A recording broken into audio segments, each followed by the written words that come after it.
하나님 말씀 보겠습니다. 하나님 말씀은 구약 성경 열왕기하 2장 19절부터 22절까지의 말씀 보겠습니다.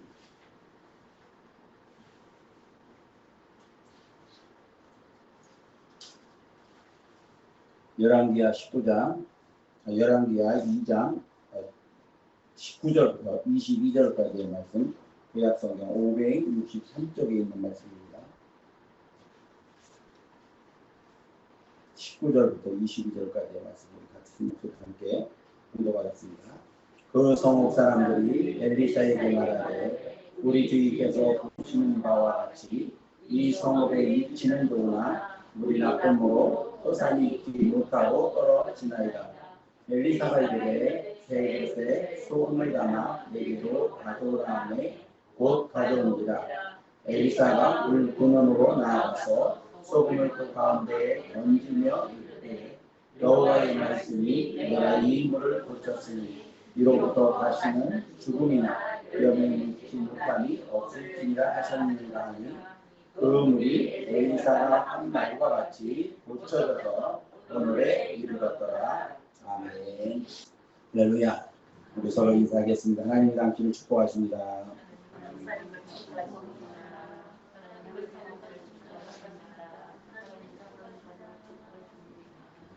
오늘도 참 좋은 날인 줄로 믿습니다. 하나님이 크신 은혜와 축복이 사랑하는 성도 여러분들에게 언제나 함께 하시기를 예수님 이름으로 축복을 드립니다. 오늘은 어느덧 가을에 무턱에 들어선 9월 첫째 주일입니다. 들녘에 일찍 심은 벼들이 벌써 수확한 그런 눈들도 여기저기서 보이고 또 이제 포도철이 돼서 포도가 많이 생산되고 또 길거리에 쌓여 있는 것을 볼 수가 있습니다. 또 아직까지 수확은 하지 않았지만 이제 논에 있는 벼들이 점점 더 고개를 숙이고 익어가고 있고 들판은 이제 점점 더 황금색으로 변해가는 그러한 시대입니다. 이 풍성한 계절, 이 가을에 사랑하는 성도 여러분의 생활 가운데도 영육간에 풍성한 열매들이 가득히 준비되어지기를 예수님의 이름으로 축복을 드립니다. 시골 마을을 찾아가서 마을 어르신들과 함께 꾸미는 텔레비 프로그램이 있었습니다. 몇몇 할아버지 할머니들이 스튜디오로 올라가 퀴즈 대회를 참가하는 그러한 프로그램입니다. 진행자가 할머니 할아버지들에게 질문을 합니다. 호랑이하고 사자하고 싸우면 어느 쪽이 이길까요? 라고 물었습니다. 그랬더니 한 팀은 호랑이가 이긴다고, 한 팀은 사자가 이긴다라고 대답을 합니다. 그래서 진행자가 물었습니다. 호랑이를 이긴다고 하는 팀에게 왜 호랑이가 이긴다고 생각을 합니까? 라고 물었더니 딱히 못해서 호랑이가 이긴다 이렇게 대답을 하지 못하는 겁니다. 그래서 다시 사자가 이긴다고 말한 팀에게 물었습니다. 사자가 왜 이기냐고 물어봤더니 그 팀 역시 별다른 대답을 하지 못하고 있는데 한 할머니가 선뜻 손을 들고 이렇게 대답합니다. 사자가 제일 무섭지요. 호랑이든 사람이든 다 잡아가는 저승사자가 이 세상에서 제일 무서운 것이 아니겠습니까? 라고 대답을 했다고 합니다. 사자는 사자인데 이 짐승사자를 얘기하는 게 아니라 저승사자를 얘기하는 바람에 스튜디오 안이 한바탕 웃음바다가 되었다고 하는 그런 이야기였습니다. 창세기 3장 19절을 보니까 범죄한 아담을 향해서 하나님께서 뭐라고 말씀하셨는가 하면 너는 흙이니 흙으로 돌아가라 이렇게 말씀을 하셨습니다. 즉 다시 말하면 인간에게는 반드시 종말이 있다라고 하는 말씀을 하신 것입니다. 타종교에서는 역사나 인생은 돌고 돈다. 그래서 윤회라고 하는 이야기를 얘기하고 있고 전생이 있다, 운명이 있다 이렇게 이야기들을 합니다. 그러나 기독교의 역사관이나 시간 개념은 직선적입니다. 그래서 시작이 있으면 분명히 끝이 있다라고 성경이 말씀하는 겁니다. 예수님께서도 친히 당신 자신을 표현할 때 뭐라고 말씀하셨는가 하면 나는 알파와 오메가다. 나는 처음도 되고 끝도 된다. 이렇게 말씀을 하십니다. 그래서 예수님께서는 처음 시작도 되지만 끝도 된다라고 하시는 영원하신 예수님을 말씀하신 겁니다. 히브리서 9장 27절에서는 사람의 인생에 대해서 이렇게 말씀합니다. 한 번 죽는 것은 사람에게 정해진 것이요 그 위에는 심판이 있다. 이렇게 말씀하고 있습니다. 그리스도인들은 영원한 목적지가 천국입니다. 그래서 우리의 삶은 천국에 대한 분명한 목표가 있기 때문에 그 목표를 향해서 하루하루를 살아가는 것이 바로 그리스도인의 삶인 것입니다. 그리스도인의 삶이 다른 사람들의 삶보다 좀 이 진지한 이유는 뭐냐면 그리스도인들은 종말론적인 삶을 살아가기 때문이라는 것입니다. 우리의 삶은 돌고 도는 끝없는 방황의 삶이 아니라 주님께서 우리의 처소를 예비해 놓으시고 우리를 부르실 때에는 이 세상에 미련 없이 천국을 향해 기쁨으로 갈 수 있는 인생이 바로 그리스도인들의 인생이라는 것입니다. 오늘도 저와 여러분의 걸음이 소망 속에 천국을 향해 달려가는 그러한 힘찬 걸음이 될 수 있기를 예수님의 이름으로 축복을 드립니다. 저는 오늘 고치시는 하나님 이런 제목으로 함께 말씀을 나누려고 합니다. 국내 상담 전화의 대표격인 이 사랑의 전화라고 하는 것이 있고 생명의 전화라고 하는 것이 있습니다. 자, 그런데 이 사랑의 전화와 생명의 전화가 그동안에 있었던 상담에 관련된 내용들을 정리해서 공개를 했는데 대체로 하루에 평균적으로 보면은 한 500여 통의 전화가 걸려온다고 합니다. 그 500여 통의 전화 중에서 진지하게 상담으로 이어지는 전화는 약 100여 통 정도가 된다고 하는 겁니다. 500통이 걸려오는데 대부분은 이 장난 전화나 또 술 취한 사람들이 하는 전화, 그런 의미 없는 전화인데 그 중에서 약 100여 통은 진지한 상담으로 이어지는 전화들이 있다는 겁니다. 그런데 이 진지하게 상담으로 이어지는 전화들을 분석해 보니까 특징적인 분석이 뭐냐 하면 상담 전화를 걸어온 사람들이 어떤 특별한 연령층의 그 상담의 내용이 이렇게 제한적인 것이 아니라 전 연령층에 고르게 이 상담 전화에 전하는 그러한 것들이 고르게 분포되어 있다는 겁니다. 초등학생에서부터 노인에 이르기까지 심지어는 유치원생까지도 다양한 연령층으로 이 상담 전화를 하는 사람들의 내용 연령층이 분포되어 있다는 겁니다. 그러니까 인생의 문제는 누구에게나 있고 그 문제는 태어날 때부터 죽을 때까지 우리를 힘겹게 한다고 하는 사실을 우리에게 증명해 주고 있는 겁니다. 사람들은 월요일에 이 생명의 전화나 이런 곳에 걸려오는 전화들을 보면 월요일에 상담 전화가 여느 때보다 많이 걸려온다고 합니다. 월요일은 흔히 우리가 생각할 때 새롭게 시작하는 날이다 혹은 일주일의 출발이다 이런 면에서 새로운 마음가짐을 가지고 힘차게 달려갈 것 같지만 그런 사람들이 있는 반면에 또 다른 한편으로는 이날이 가장 고통스러운 사람들도 있다는 사실을 우리에게 말해주는 겁니다. 남들은 모두 일주일의 첫날을 희망차게 시작하는 날에 오직 자신만이 괴롭고 힘든 처지에 있다고 그렇게 느낀다면 그 고통은 몇 배나 더 클 수도 있다는 겁니다. 그렇습니다. 문제는 어느 누구에게나 있다는 얘기입니다. 그런데 정말 심각한 문제는 뭐냐면 문제에 점령을 당하고 있다는 사실이 더 중요한 겁니다.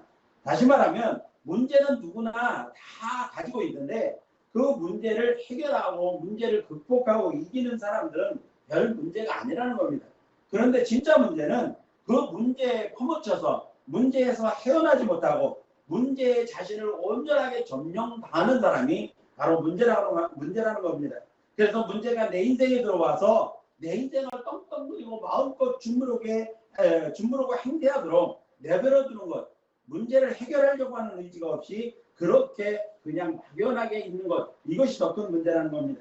그래서 그 문제가 내 인생을 제멋대로 다루고 조종하게 내버려두는 것이 진짜 큰 문제라는 겁니다. 자, 오늘 우리가 읽은 본문 말씀을 보니까 엘리야의 후계자인 엘리사가 선지자가 막 되어서 여리고성에 잠깐 머물러 있었을 때 일어난 이야기입니다. 여리고성은 요단강을 건너 가나안 땅으로 들어가는 초입의 가장 견고한 성이 바로 이 여리고성입니다. 아주 한 번도 무너져 본 일이 없는 견고한 성으로 유명한 성이 바로 여리고성입니다. 현재의 여리고, 지금의 여리고 주변은 아주 척박하기 이를 데 없는 그러한 사막과 같은 땅이 되었다고 합니다. 그래서 사람이 살 수가 없는 곳이 바로 여리고인데 가끔 오아시스가 있어서 그 오아시스를 중심으로 몇몇 사람들이 모여서 마을을 이루고 살아가고 있는 성이 바로 여리고, 지금 현재의 여리고 지역이라고 합니다. 자, 그런데 구약시대의 여리고는 매우 문명이 발달하고 기름진 옥토를 가지고 번성했었다고 하는 것을 우리가 성경을 통해서 알 수가 있습니다. 적어도 예수님 시대에도 여리고성은 매우 번성했던 것으로 그렇게 보여지고 있습니다. 자, 오늘 본문은 이 여리고성이 매우 번성했던 시기에 있었던 이야기를 기록하고 있습니다. 엘리야의 부름을 받고 엘리야를 끈질기게 따라가서 엘리야가 하늘로 물병거를 타고 올라가는 그 장면을 목격한 엘리사가 엘리야로부터 갑절의 능력을 받았습니다. 그래서 건너갔던 요단강을 다시 엘리사가 가르고 그 요단강을 건너게 됩니다. 그리고 그 요단강을 건너가서 첫 번째 성읍인 여리고성에 잠깐 머물러 있었다는 겁니다. 자, 근데 여리고성에 잠깐 머물러 있는데 엘리사에게 여리고 성읍의 그 대표들이 찾아왔습니다. 찾아와서 하는 이야기가 뭐냐면 엘리사 선생님이 보듯이 이 여리고라고 하는 성은 아주 위치는 좋습니다. 실질적으로 여리고성은 넓은 들판에 세워진 그러한 성읍으로 성경이 기록하고 있는 것을 볼 수가 있습니다. 자, 위치는 좋은데 이 여리고성이 흐르는 물이 너무나도 나쁘다는 겁니다. 그래서 농사를 아무리 열심히 지어도 좋은 씨앗을 심고 잘 가꾸어도 물 때문에 결국은 이 열매를 맺지 못하고 식물들이 다 죽어버린다는 겁니다. 그래서 그 문제들 때문에 위치는 좋은데 아무런 소득이 없어서 수확이 없어서 사람들의 삶이 힘들다고 하소연을 하는 겁니다. 이 말을 들은 엘리사는 여리고 성읍의 대표적인 사람들에게 뭐라고 말을 하는가 하면 새 그릇에다가 소금을 담아와라 이렇게 말을 합니다. 그랬더니 성읍 사람들이 지체 없이 달려가서 엘리사의 명대로 새 그릇에 소금을 담아왔습니다. 엘리사는 소금 그릇을 들고 물의 근원을 찾아가서 그것에 소금을 뿌리면서 뭐라고 했는가 하면 여호와의 말씀이 내가 이 물을 고쳤으니 다시는 죽음이나 열매 맺지 못함이 없을지라 이렇게 외쳤습니다. 그랬더니 이 물이 근원으로부터 고쳐져서 열매를 맺게 되는 죽음의 물이 살아있는 물, 많은 수확을 거두는 옥토로 변하게 되었다고 하는 이야기가 오늘 본문의 내용입니다. 사실 여리고라고 하는 성은 저주받은 성입니다. 여리고 성은 이스라엘 백성들이 요단강을 건너서 가나안 땅에 들어갈 때 그들을 가로막은 즉 가나안 땅으로 향해 지력해가는 과정에서 만난 첫 번째 장애물이었다는 겁니다. 요단강을 하나님의 은혜로 육지처럼 건넜습니다. 요단강이 갈라져서 육지처럼 건넜는데 길갈에서 이제 백성들을 잘 정비를 해서 가나안 땅으로 들어가려고 했는데 그들을 가로막은 첫 번째 성읍이 바로 이 여리고성이었다는 겁니다. 그래서 여리고성을 여호수아에 보니까 이스라엘 백성들이 하루에 한 바퀴씩 돌다가 마지막 일곱째 날에 일곱 바퀴를 부지런히 들고 소리를 질렀더니 여리고성이 무너져 내렸습니다. 무너진 여리고성을 향해서 여호수아가 저주를 내렸습니다. 다시는 이 성을 건축하지 못할 것이다. 건축하는 자는 저주를 받게 될 것이라고 하는 그런 저주를 내렸습니다. 자, 그래서 이 여리고성은 바로 저주받은 성읍으로 그렇게 알려져 있고 신약 시대에는 여리고는 세상의 상징처럼 불려졌습니다. 그래서 이 믿음의 성이 바로 예루살렘이라고 본다고 한다면 여리고는 세상이라고 하는 그러한 이 상징성을 가지고 있었다는 겁니다. 그래서 예수님의 제자 중에 어떤 사람도 예수님을 열심히 따르다가 예수님께서 십자가에 못 박혀 돌아가시니까 여리고로 내려갔다. 낙심해서 자기의 고향인 엠마오로 가는 길에 가게 되었다는 겁니다. 이 여리고는 세상처럼 그렇게 상징되어졌던 겁니다. 그리고 여리고 성읍 사람들은 그럼에도 불구하고 어떻게 보면은 이 여리고성이 그 이후로 한참 몇백 년이 흘러지니까는 여리고성이 저주받은 상태로 그대로 유지되었다고 한다면 물이 나빠 이 죽음의 물이 되었던 것도 어떻게 보면은 그 저주의 일환이 아니었을까 그렇게 생각을 해보면은 물이 나쁜 것도 당연한 것은 아니었을까 그렇게 생각을 해봅니다. 그리고 여리고 성읍 사람들이 그런데 이 여리고 성읍 사람들이 이 저주받은 성에 살면서 물이 나빠서 먹을 것이 없고 고통 속에 살면서 그대로 있었던 것이 아니라 문제를 안고 엘리사 앞을 찾아 나왔다는 겁니다. 그랬더니 엘리사가 그것을 해결해 준 겁니다. 즉 하나님께서 여리고 성의 죽음의 물을 고쳐주셔서 모든 것을 회복시켜 주셨다는 것입니다. 전화위복이라고 하는 말이 있습니다. 화가 바뀌어 복이 되었다는 말입니다. 중국 고사성어에 나오는 말 중에 인폐유공이라고 하는 말이 있다고 합니다. 인폐유공이라고 하는 말은 무슨 뜻이냐면 실패의 원인이 바뀌어서 성공, 축복의 원인이 되었다. 축복의 근거가 되었다라고 하는 뜻입니다. 자, 본문에서 죽음의 물은 오히려 하나님의 기적의 은혜, 특별한 은혜를 통해서 전화위복이다 위공의 기회가 되었다는 사실을 오늘 우리는 본문에서 배울 수가 있는 것입니다. 자, 그렇다고 한다면 이 특별한 하나님의 특별한 은혜는 어떻게 주어졌을까요? 오늘날 여러 가지 문제들에 짓눌려 사는 현대인 또한 우리 모두에게 어떻게 하면 하나님의 고치심의 은혜, 회복시키는 은혜를 누릴 수 있을까라고 하는 것을 오늘 본문을 통해서 우리에게 교훈으로 주고 있는 것입니다.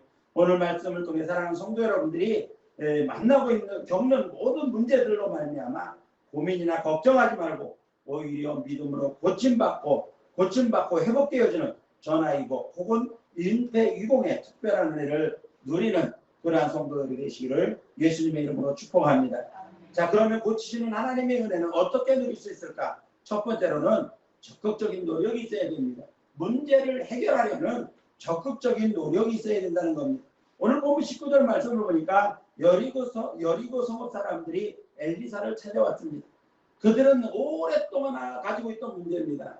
물이 나빠서 열매를 거둘 수가 없다고 하는 모든 이 식물들이 열매를 맺기 전에 죽어버리는, 열매가 떨어져 버리는, 그래서 수확을 거둘 수 없는 그러한 안타까운 것들을 오랫동안 안고 있었다는 겁니다.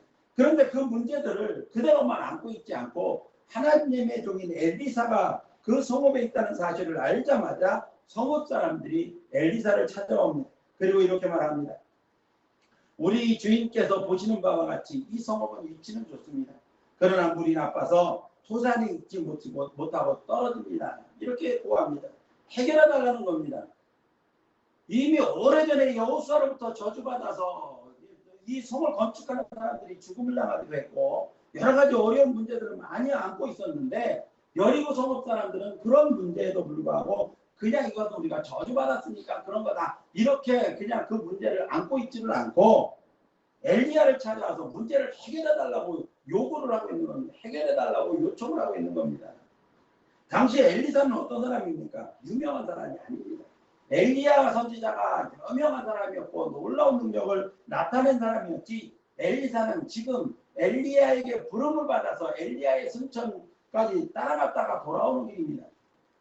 이스라엘 백성들에게 유명한 선지자로 알려져 있지도 않았고 이 능력이 검증된 사람도 아닙니다. 어떻게 보면 엘리사를 선지자로 알고 있는 사람도 그리 많지 않았을 것입니다. 그럼에도 불구하고 여리고 성읍 사람들은 선지자라는 말을 듣고 그 성읍의 문제들을 안고 찾아와서 문제의 내용들을 소상하게 엘리사에게 알리며 고쳐주시고 회복시켜주기를 간절히 요청을 했던 겁니다. 문제를 해결하는 적극적인 자세를 이 여리고 성읍 사람들은 가지고 있었던 겁니다. 문제를 안고 고민만 하고 있었던 것이 아니라 문제를 해결하고자 하는 적극적인 의지가 여리고 성읍 사람들에게 있었다는 말입니다.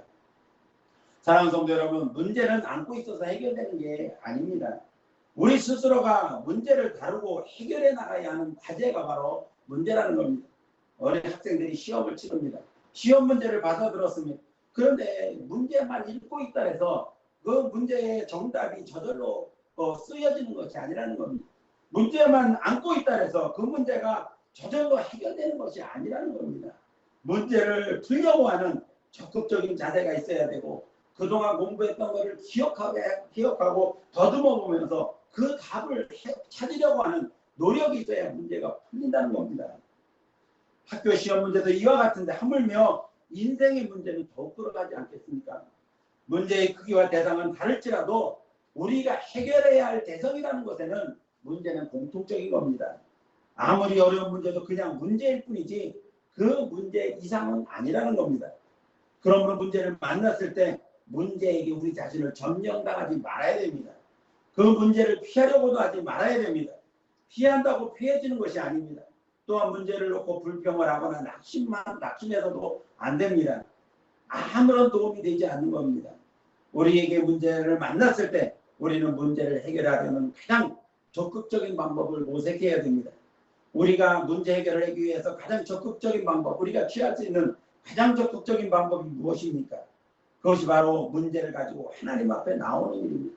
오늘 본문에서 여리고 성 사람들이 문제를 가지고 하나님의 종인 엘리야를 찾아와서 구했던 것처럼 또는 히스기야가 아수르라고 하는 거대한 나라가 쳐들어와서 그들을 비방하고 항복을 요구하는 그러한 문제를 가지고 왔을 때 히스기야가 그것을 하나님 앞에 내어놓고 기도했던 것처럼 하나님 앞에 펼쳐놓고 하나님의 도우심을 구해야 된다는 것입니다.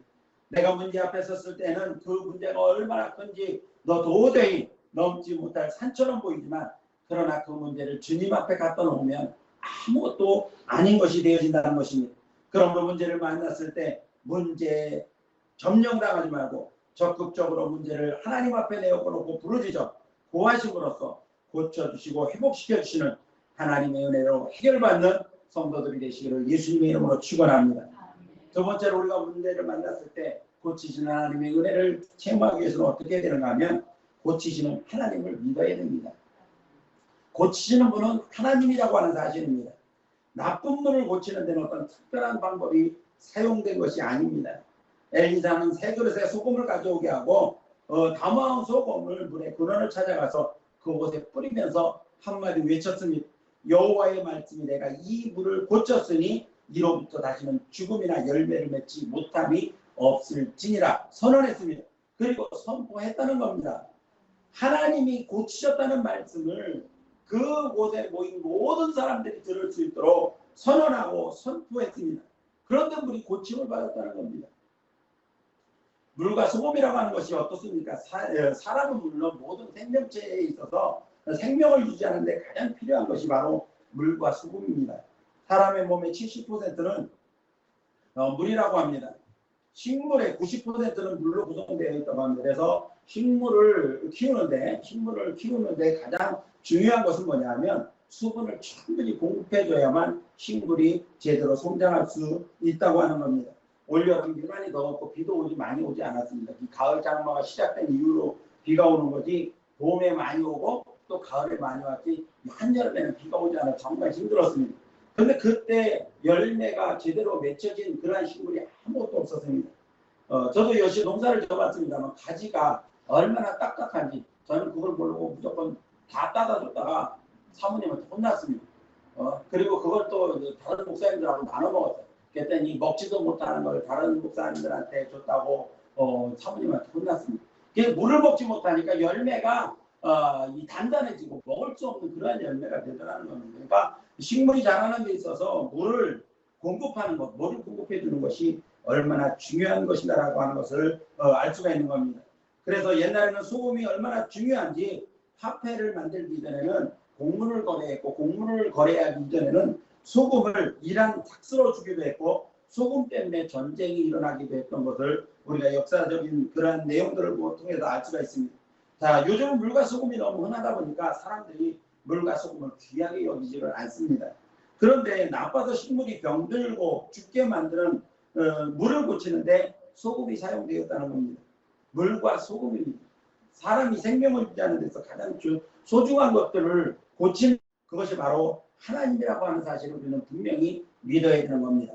그러므로 이제 사랑하는 성도 여러분들도 조금도 의심하지 말고 고치시는 하나님의 능력을 믿을 때 말씀에 약속하신 대로 고치시고 치료하시며 회복시켜 주시는 그러한 하나님이실 줄로 믿습니다. 고치시는 하나님의 능력을 믿음을 바라보는 그러한 성도들이 되어져서 언제나 우리의 삶 속에서 만나는 문제들을 고침받고 해결받는 그러한 성도들이 되시기를 예수님의 이름으로 축원합니다.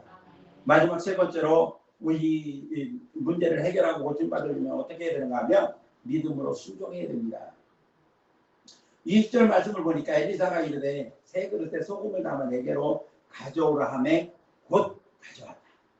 여리고 성읍 사람들이 엘리사가 세 그릇에 소금을 담아오라 하니까 즉시 가서 그대로 금방 가져왔다는 겁니다. 사실 엘리야가 명령한 것은 대단한 것이 아니었습니다. 아주 사소한 것입니다. 세 그릇에 소금을 담아오라는 것. 어느 집에나 세 그릇은 있고 소금은 있습니다. 그런데 여리고성 사람들은 별것도 아닌 엘리사의 명령에 즉시 순종했다는 겁니다. 하나님께서 문제 해결을 위해 우리의 믿음을 보시려고 우리에게 명하는 것들이 있습니다. 우리에게 요구하시는 것들이 있다는 겁니다. 그것은 어려운 것도 아니고 감당하기 곤란한 문제도 아니라는 겁니다. 그러나 순종하지 못한, 그러므로 하나님께서 우리에게 명령하실 때 우리가 순종하지 못할 명령은 아무것도 없습니다. 순종이라고 하는 것이 무엇입니까? 순종이라고 하는 것은 곧 믿음입니다. 그러므로 순종은 우리의 믿음을 하나님께 증명해 보이는 척도입니다. 아무리 믿음이 좋다고 해도 그 하나님의 말씀이 하나님께서 우리에게 요구하시는 것을 순종하지 않으면 그것은 믿음이라고 할 수가 없는 겁니다. 구원은 믿음으로 받지만 축복은 순종을 통해서 받는다는 사실을 우리는 기억해야 됩니다.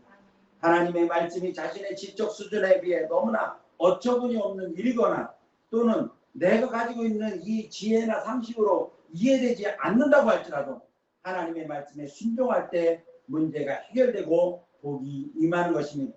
가장 대표적인 순종의 사람이 바로 이삭을 제물로 드린 아브라함이 아닙니까? 그는 100세에 얻은 아들입니다. 보통 아들도 하나님 앞에 제물로 드리려면 쉬운 일이 아닙니다. 망설여지기도 하고 대부분의 사람들이 거의 거절할 것입니다. 그런데도 불구하고 아브라함은 100세에 얻은 아들 이삭을 하나님께 드리려고 했다는 것입니다. 이런 믿음이 있었기에 믿음의 조상이 되고 복의 근원이 될 수 있었던 것입니다. 사무엘상 15장 22절에 보니까 여호와께서 번제와 다른 제사를 그 목소리 청종하는 것보다 좋아하시겠나이까? 순종이 제사보다는 더 듣는 것이 순양의 기름보다 낫습니다라고 말을 합니다. 하나님은 제사를 기뻐하지 않는다는 겁니다. 제사보다 하나님의 말씀에 순종하는 것을 하나님은 더 기뻐하신다는 겁니다. 그리고 이어지는 23절에서 뭐라고 말씀하십니까? 말씀을 거역하는 것은 점쟁이에 가서 점치는 것과 같은 죄다. 이렇게 사무엘은 선포를 합니다. 자, 점을 치는 죄라고 하는 것이 무엇입니까? 폐역이 됩니다. 하나님을 믿지 못하는 불신의 죄입니다. 우상숭배의 죄에 해당되는 것입니다. 하나님께서 그래서 금하신 죄가 바로 점쟁이에 가서 점치는 것을 하나님께서 금하셨습니다. 이제 사랑하는 성도 여러분들이 철저한 말씀의 순종을 통해서 고치시는 하나님의 능력을 체험하며 살아가게 되시기를 예수님의 이름으로 축원합니다. 이제 말씀을 내드리려고 합니다. 우리는 물이 나빠 황폐한 저 여리고성과 같은 그러한 척박한 세상 속에 살고 있는 것이 바로 우리들입니다. 우리가 원하는 것보다는 안 되는 것들이 더 많고 또 우리를 행복하게 만드는 것보다는 우리에게 힘들고 고민을 안겨주는 그러한 문제들이 시시각각으로 다가오는 여리고성과 같은 그러한 세상 속에 우리는 힘들게 살고 있다는 겁니다. 그러나 이것들이 우리를 넘어지게 하거나 우리를 망하게 하지는 않는다는 것입니다. 왜냐하면 하나님께서 그것을 해결해 주시고 고침받게 해 주시기 때문에 그렇습니다. 자, 그러면 해결받고 고침받을 수 있는 방법이 무엇입니까? 문제를 해결하는 적극적인 의지가 우리에게 있어야 됩니다. 그래서 하나님께 부르짖고 기도할 줄 알아야 된다는 겁니다. 그리고 하나님께서 고치신다고 하는 분명한 믿음을 우리는 잊지 말고 우리 마음속에 간직해야 됩니다. 그리고 어떤 경우에도 하나님께서 원하시는 것들을 믿음으로 순종할 수 있어야 되는 것입니다. 이제 사랑하는 성도 여러분들이 척박하고 황폐한 여리고성과 같은 문제들을 원치 않는 문제들이 우리에게 있을 때 문제 속에 빠지지 말고 하나님께 적극적으로 아뢰고 믿음으로 순종하여 고치시는 하나님의 은혜를 생활 속에서 늘 누리며 살아가는 성도들 되시기를 예수님의 이름으로 축원합니다. 기도하겠습니다. 교회 소식을 말씀드리겠습니다. 예배 참석할 성도 여러분들을 환영하며 하나님의 은혜와 축복이 가득하시기를 바랍니다. 특별한 감동은 없고요. 오늘은 이제 9월 첫 주일인데 2년째 코로나 가운데서 맞이하는 가을입니다. 어쨌든 우리의 믿음을 잘 지키고 또 힘들 때 우리의 믿음이 더욱더 성장할 수 있도록 힘쓰는 그런 성도들이 되실 수 있기를 바라고요. 매일 묵상과 성경 읽기 등 신앙 성장을 위한 개인 경험에 더욱더 힘쓰시기를 바랍니다.